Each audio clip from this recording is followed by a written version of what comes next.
বেলা 12টার দিকে শাহবাগ জাদুঘরের সামনে থেকে তাদের যেই র্যালি প্রধান উপদেষ্টার বাসভবন যমুনার অভিমুখে সেই র্যালিটি এসে কাকরাইল মোড়ে এসে তারা অবস্থান নেয়। আজকে সারাদিন আমরা 3টা দাবিতে অনশন করেছি। প্রথম দাবি, অনতি বিলম্বে গণহত্যাকারী আওয়ামী লীগের নিবন্ধন বাতিল করতে হবে।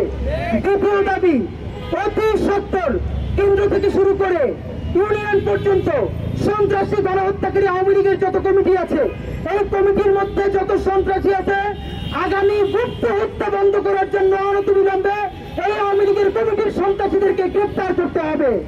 3, আমাদের এই জুলাই আন্দোলনে আমাদের যত জুলাই যোদ্ধা আছে, বিপ্লবী আছে, ইউনিয়ন থেকে রাজধানী পর্যন্ত প্রত্যেকের জীবনের সম্পূর্ণ নিরাপত্তা নিশ্চিত করতে হবে। আমরা সারাদিন সাংবাদিক বন্ধুদের, আপনারাও আমাদের সাথে ছিলেন, আমরা এখানে অনশন করেছি।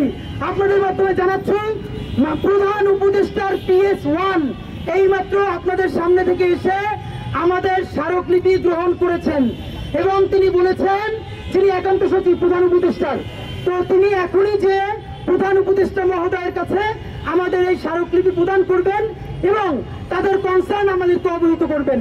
আমরা চেয়েছিলাম, আমাদের কিভাবে অফার এসেছিল যে আমরা প্রধান উপদেষ্টার কার্যালয়ে যে আমরা দিতে পারি কিনা, তো সেটা হয়তো অনেকের জন্য আনন্দদায়ক, কিন্তু আমরা রাজপথের ছেলে হিসেবে বলেছি না, বরং প্রধান উপদেষ্টা তার প্রতিনিধি পাঠাবেন, আমরা রাজপথে বসে রাজপথের দাবি তাদের কাছে তুলে দিব।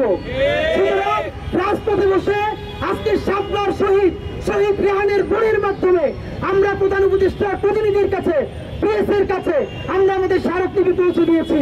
এবার আপনাদেরকে জানাই, এই 3 দাবি আগামী 7 দিনের মধ্যে এই 3 দাবির উপরে সরকারকে গুরুত্বপূর্ণ সিদ্ধান্ত গ্রহণ করতে হবে। ওয়ালটনের পণ্য কিনে জিতে নিতে পারেন নগদ 20 লক্ষ টাকা। Double million offer, Walton fridge কিনে পেতে পারেন 20 লক্ষ টাকা, রয়েছে কোটি কোটি টাকার নিশ্চিত উপহার। শুধু সিদ্ধান্ত গ্রহণ করলে হবে না, কবে সে আওয়ামী লীগের নিবন্ধন বাতিল করবে, সে কবে কসাই লীগের প্রত্যেকটা কমিটিকে গ্রেপ্তার করবে এবং জনজীবনকে কিভাবে নিরাপদ করবে, এর ভিজিবল ইমপ্রুভমেন্ট তাকে করে দেখিয়ে সংবাদ সম্মেলন করতে হবে। যদি সেটা না পারে, এর মানে আগামী 1 সপ্তাহের মধ্যে যদি আওয়ামী লীগের নিবন্ধন বাতিল নিয়ে কোন সিদ্ধান্ত অথবা কার্যক্রম শুরু না হয়, যদি গ্রেপ্তার করা না হয়, আমার ভাই বোনেরা গুপ্ত হত্যার শিকার হয়, 1 সপ্তাহ সময় দিলাম।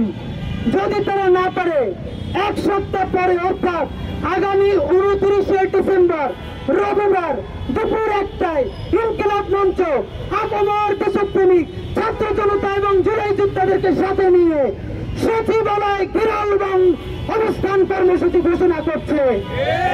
যদি 1 সপ্তাহের মধ্যে আওয়ামী লীগের নিবন্ধন বাতিলের ব্যাপারে কোন দৃশ্যমান উন্নতি দেখা না যায়, সন্ত্রাসীদের গ্রেপ্তারের উন্নতি দেখা না যায়, আগামী 29শে ডিসেম্বর রবিবার দুপুর 1টায় আমরা সচিবালয় ঘেরাও করব, অবস্থান কর্মসূচি গ্রহণ করব।